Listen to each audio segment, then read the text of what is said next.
oleh Allah Subhanahu wa taala. Walaupun para hadirin dirahmati Allah Subhanahu wa taala, ayat ini surah Al-Munafiqun ayat 9 ini, la tulhikum amwalukum wala auladukum an dzikrillah. Jangan sampai harta dan anak kalian melalaikan kalian dari mengingat Allah.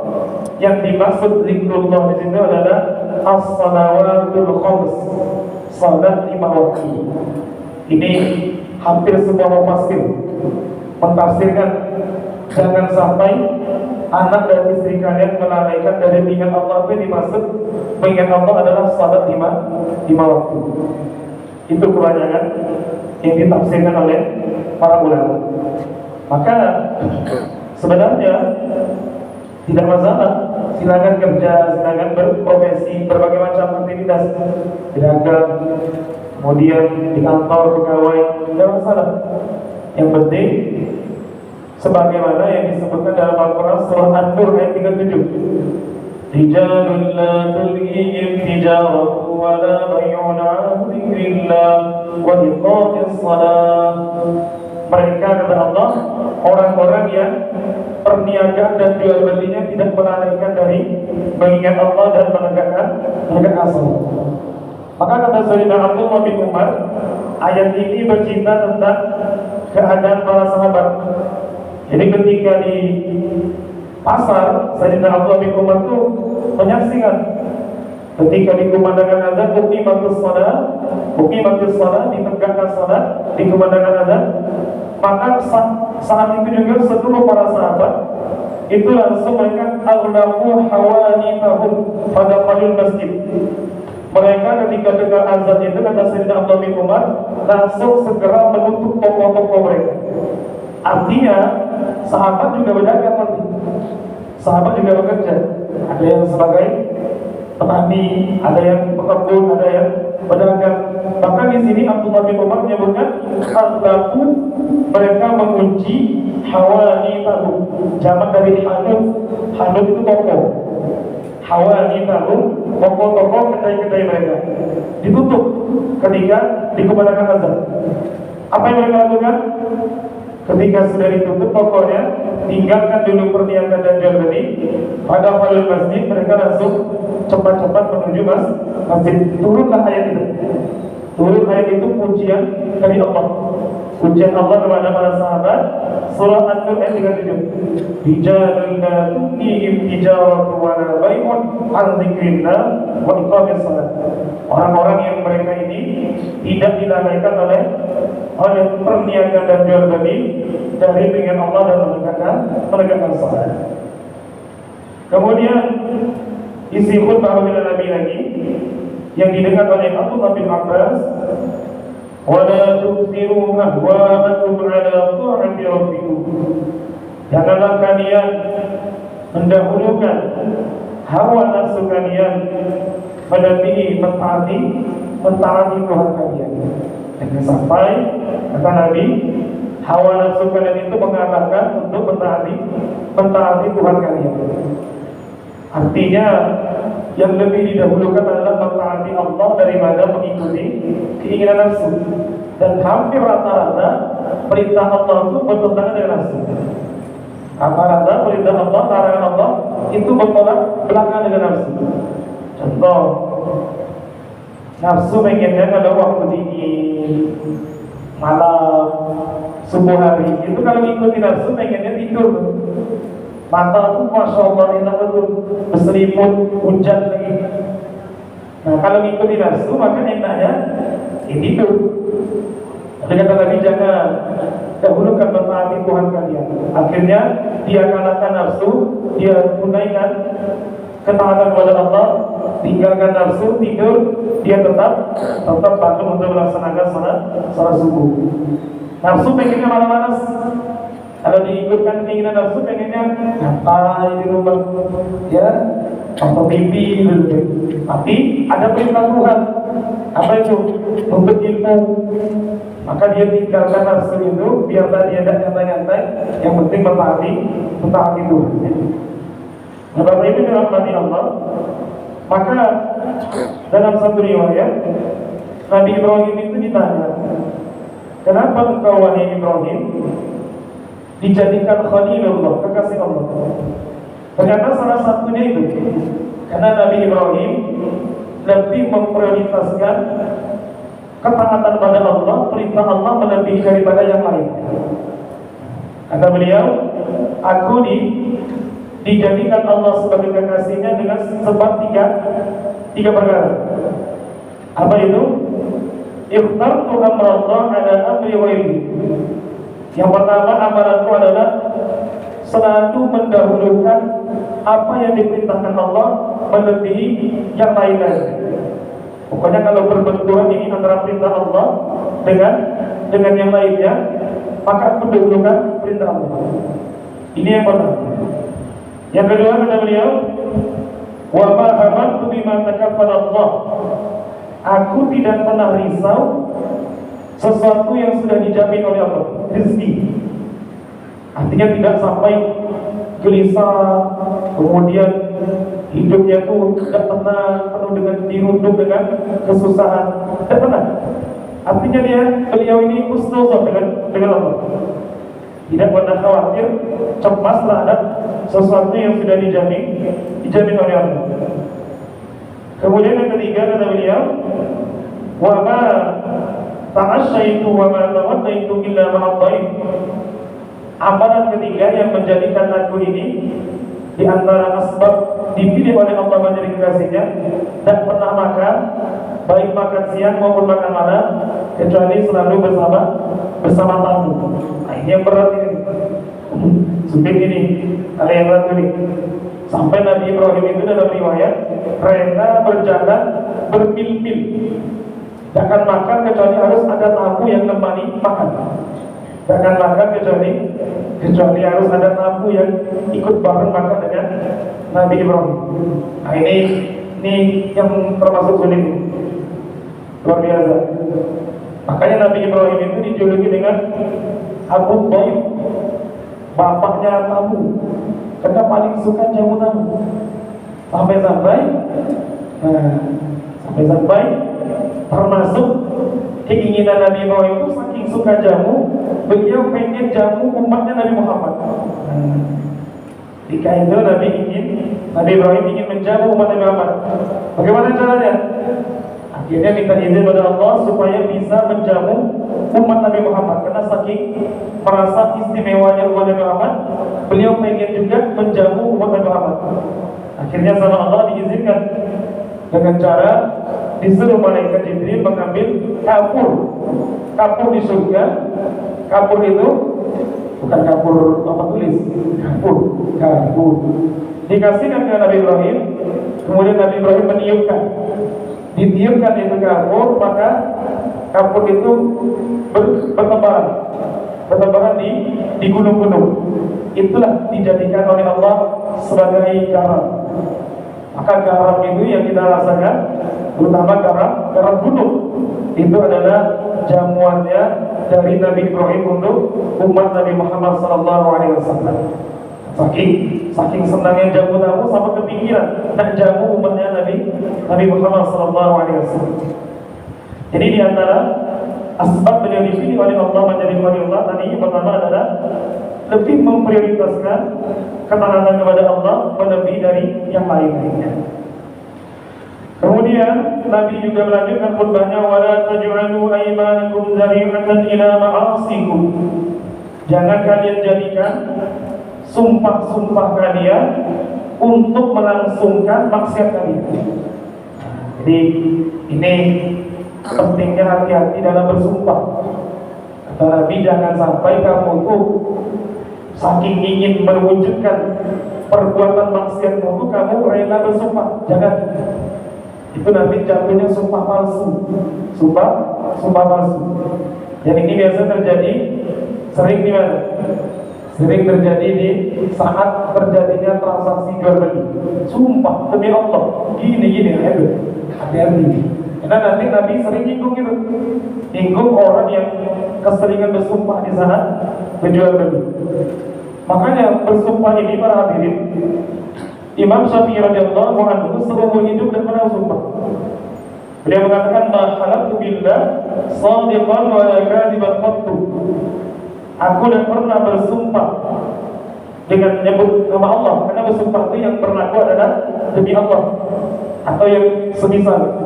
Kalau demi yang lain tidak berlaku, demi sejadah tidak berlaku.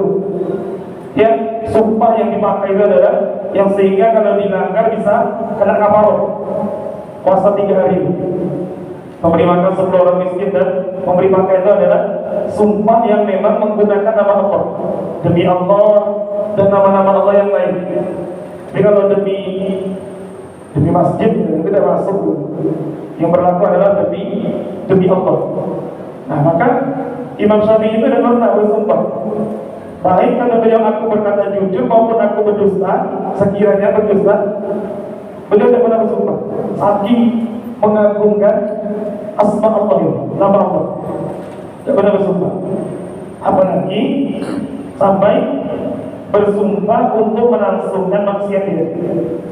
Makanya Nabi bersabda, iyyakum wa kasratal hadith fil bait fa innahu yunaffaqu thumma yumhaqu.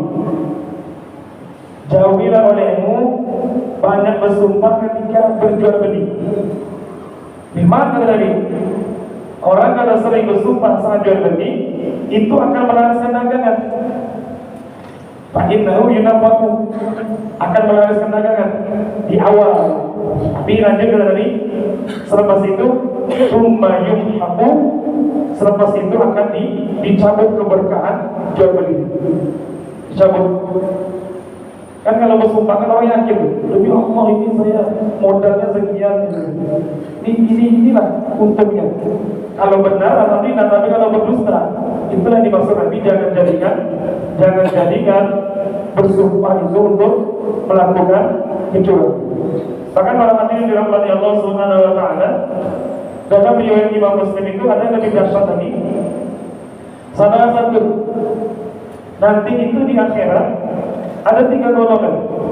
La yukallimuhum Allah wa la yanzuru ilaihim wa la yuzakkihim wa lahum 'adzabun alim.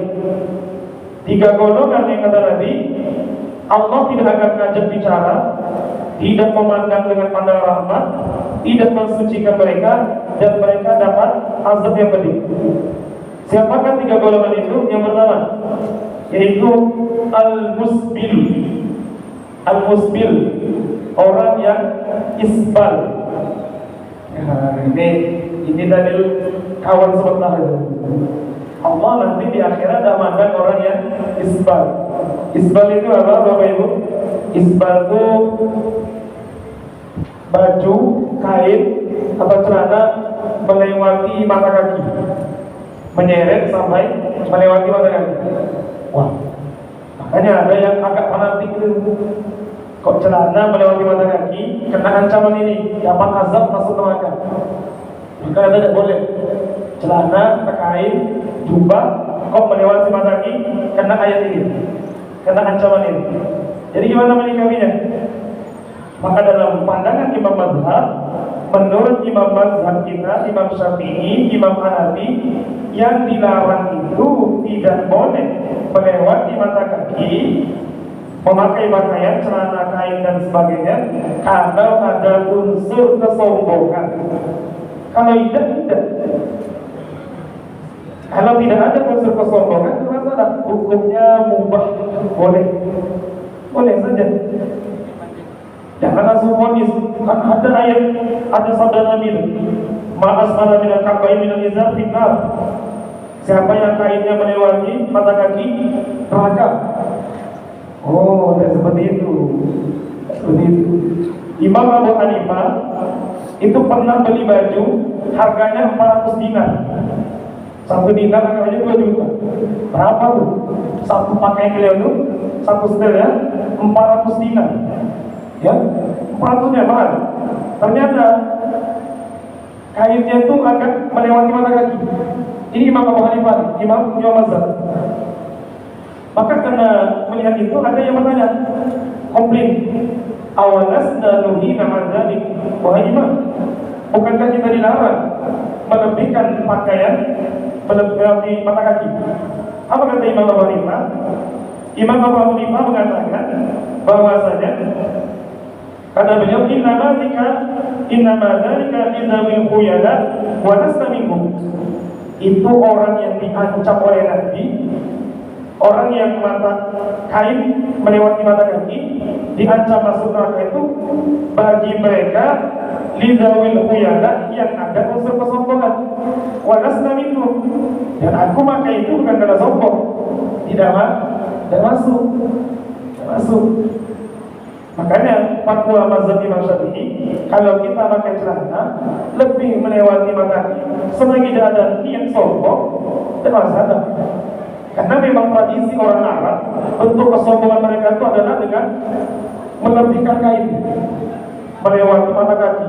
Jadi terkesan bermewah-mewah. Nah kalau kita orang Indonesia rasanya tidak ada gimana rasa nak bangga melewati mata kaki. Justru kalau ada kawan kita yang menganggap bahwasanya dengan mata memakai kain di atas mata kaki lebih baik daripada yang tidak, justru dia yang sombong karena merasa lebih baik. Ada imam kita mengatakan boleh-boleh saja. Oh dia terlalu fanatik menganggap ini mata kainnya melewati mata kaki nih, aku lebih baik karena kainku di atas mata kaki. Dia yang sombong, dia lebih merasa lebih baik. Padahal imam kita boleh. Makanya ketika Nabi menyampaikan tentang ancaman orang yang melewatkan kain di atas mata kaki, Sayyidina Abu Bakar bilang, ya Rasulullah, innahu yastarqi izari ahyanan. Kainku ini akan molor sampai melewati mata kaki. Gimana ya Rasulullah? Apakah aku termasuk orang yang diancam? Kata Nabi, lasta minhu. Kamu tidak melakukan karena sombong, kamu termasuk. Jadi yang berlaku melewati mata kaki yang diancam masuk neraka itu kalau niatnya ada unsur kesombongan. Kalau tidak. Ya sudah. Kalau memang berprinsip ingin memakai kain di atas mata kaki, silakan. Cuma jangan langsung vonis orang yang melewati kainnya melewati mata kaki langsung dianggap masuk neraka. Jangan seperti itu. Itu justru sombong, merasa lebih baik pada orang lain. Jadi silakan saja. Nak di atas mata kaki boleh. Yang penting untuk Allah itu inti. Penting untuk Allah. Jangan sampai di atas paha. Itu ya boleh. Kalau urusan di atas mata kaki atau di bawah mata kaki, itu yang dibahas adalah masalah kesombongannya. Khuyala. Walaupun Imam Hambali dan Imam Maliki mereka lebih condong kepada ada di atas mata kaki, sehingga menganggap makruh orang memakai pakaian kain celana atau jubah melewati mata kaki, makruh. Hambali Maliki, tapi Imam Syafi'i dan Imam Hanafi tidak. Imam Syafi'i, Imam Hanafi membolehkan selagi tidak ada unsur kesombongan. Jadi seperti itu. Dia tidak salah memahami orang dengan ancaman itu. Karena bahaya ini. Ancamannya 3. Tidak diajak bicara oleh Allah, tidak dipandang, tidak disucikan, dan diancam dapat azab yang pedih. Siapa itu? Al-musbil, orang yang pakai celana, pakai kain melewati mata kaki. Kalau secara tekstual, waduh, banyak orang masuk neraka ini gara-gara celananya melebihi mata kaki. Untuk memahami ini kita harus merujuk kepada para ulama ini. Silakan saja. Kalau ingin hati-hati, di atas mata kaki boleh, di bawah mata kaki boleh, selagi tidak sombong. Walaupun di atas mata kaki, kalau sombong kena juga. Di atas mata kaki, tapi sombong kena juga. Jadi hal ini jangan terlalu dipermasalahkan. Yang kedua, kata Nabi, golongan yang kedua, al-mannan, orang yang suka ngungkit-ngungkit pemberian. Sama ya, sudah dikasih, diungkit-ungkit pemberian dia, apalagi sampai nyakiti hati orang yang diberi. Dulu waktu belum sukses, belum jadi orang kaya, waktu masih hidup melarat, aku yang selalu bantu kamu selama ini. Sekarang sudah jadi orang sukses, nolnya mandang udah lagi. Memang orang yang tahu diri. mungkin namanya. Mungkin kebaikan. Yang boleh mungkin kebaikan itu cuma dua. Orang tua sama guru. Apa? Untuk menterbiah. Kalau orang tua adalah aku ini dibesarkan dari kecil, pandai tahu balas budi, apa? Biar tak durhaka dia. Atau guru dengan murid, apa? Biar muridnya tak suul adab dan durhaka. Tapi kalau yang lain apa? Ini sebagian ulama bilang gitu. Kalau orang tua atau guru kepada murid diingatkan kebaikannya supaya dia tidak durhaka, tak masalah. Supaya dia ada kewablasan. Tapi kalau orang lain tak usah, itu membatalkan pahala. Ya ayyuhalladzina amanu la tubtilu shadaqatikum bil manni wal adha. Wahai orang beriman kepada Allah, jangan batalkan pahala kebaikanmu dengan diungkit-ungkit. Kapan diungkit? Batallah sembarangan. Walaupun ceritanya adalah apa pemberian. Dulu awalnya ikhlas, pernah ngasih ini sumbangan sekian tahun 2000. Wah, di catatan mereka bagus, termasuk amal. Tahun 2026 diungkit.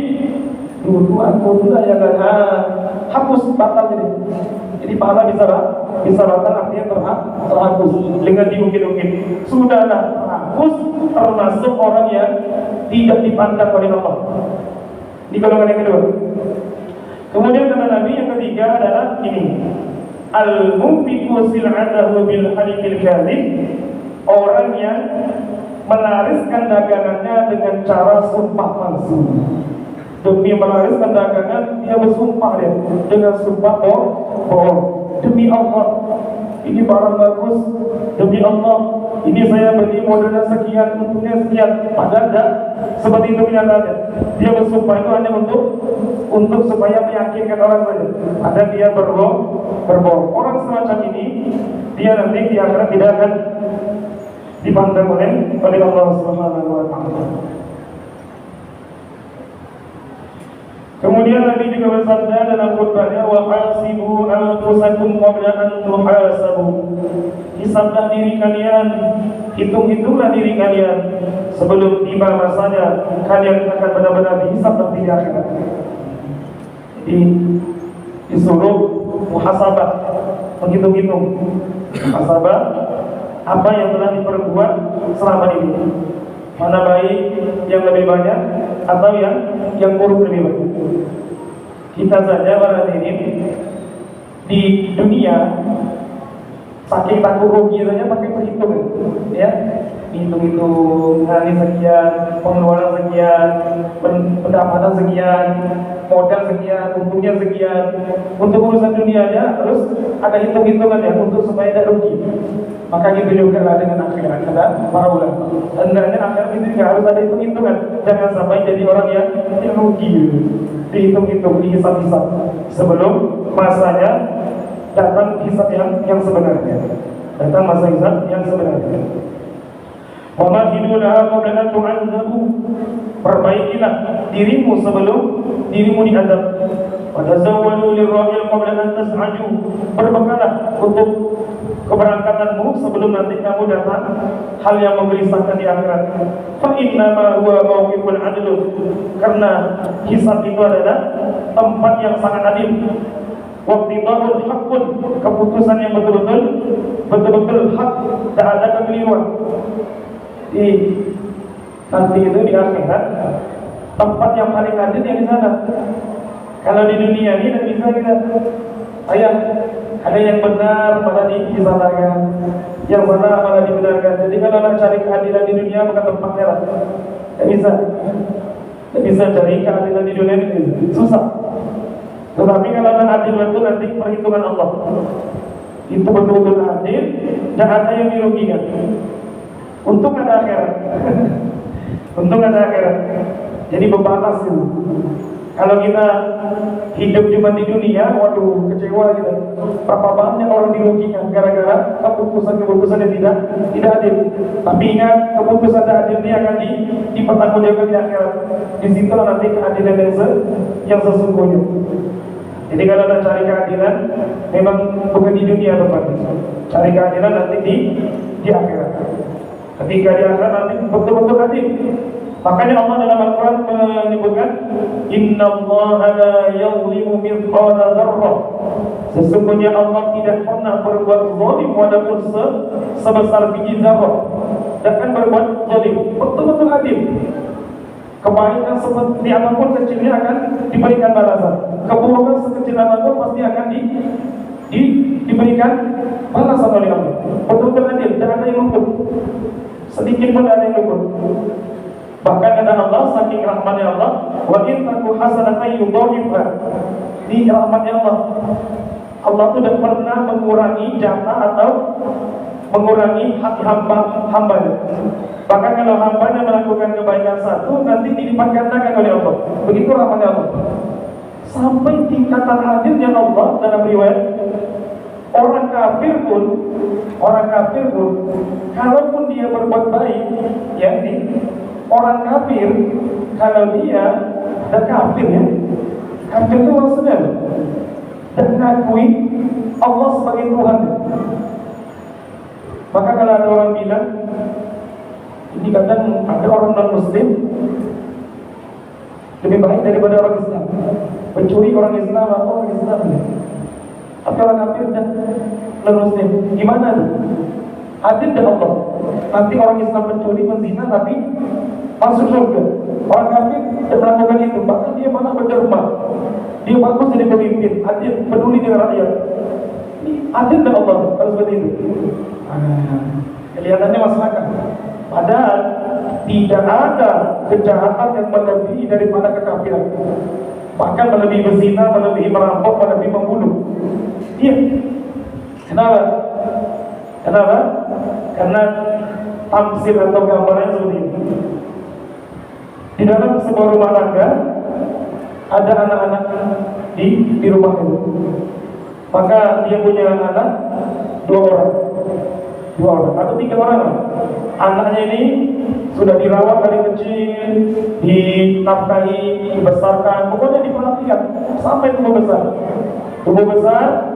Kemudian merantau tiga-tiganya.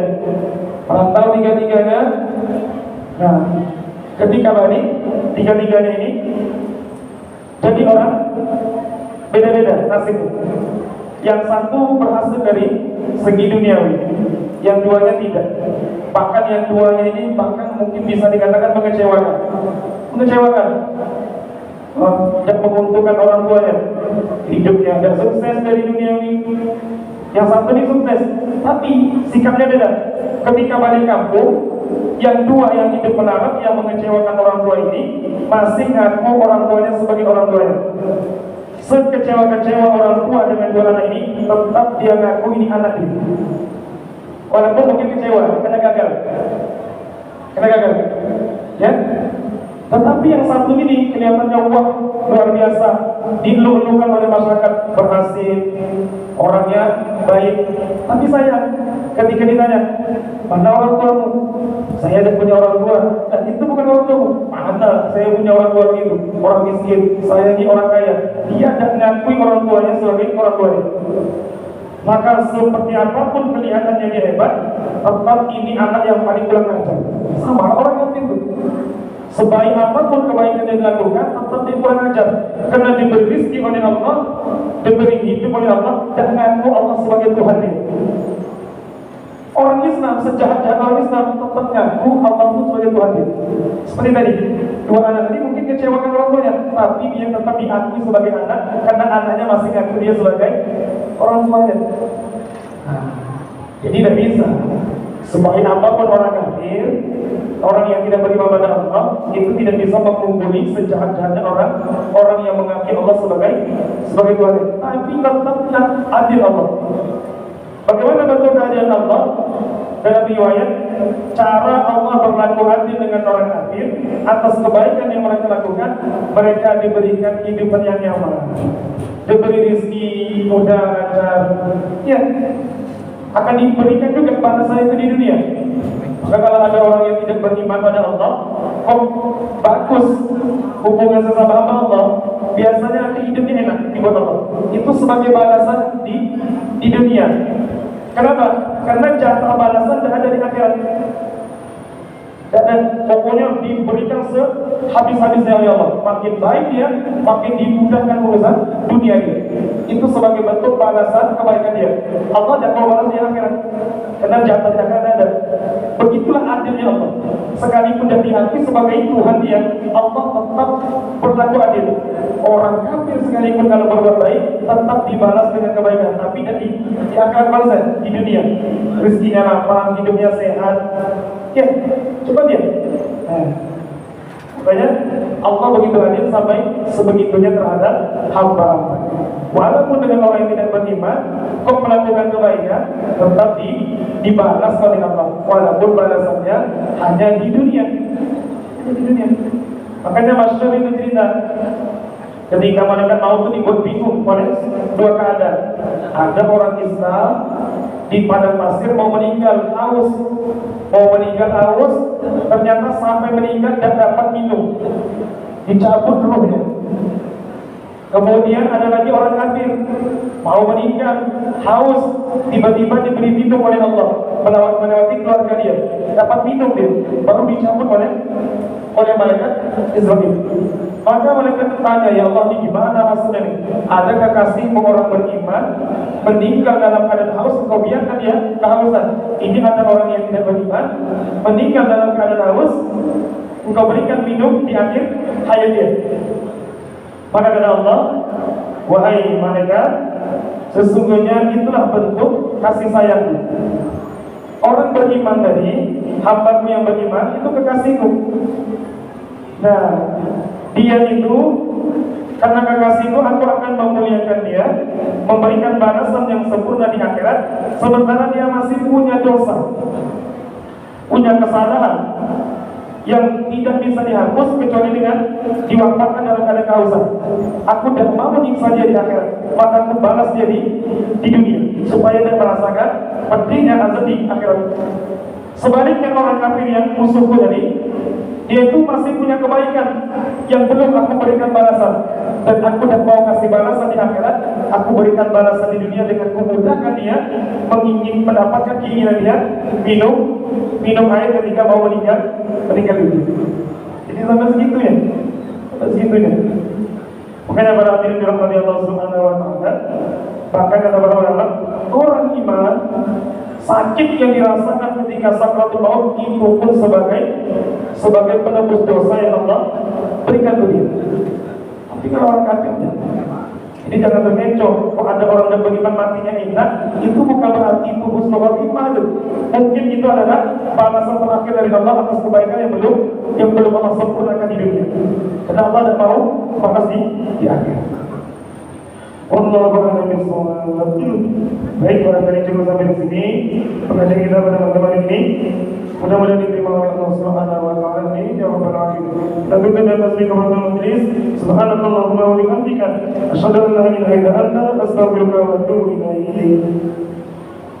Bismillahirrahmanirrahim. Alhamdulillahi rabbil alamin. Wassalatu wassalamu ala asyrafil anbiya'i wal mursalin, sayyidina wa maulana Muhammadin wa ala alihi wa sahbihi ajma'in.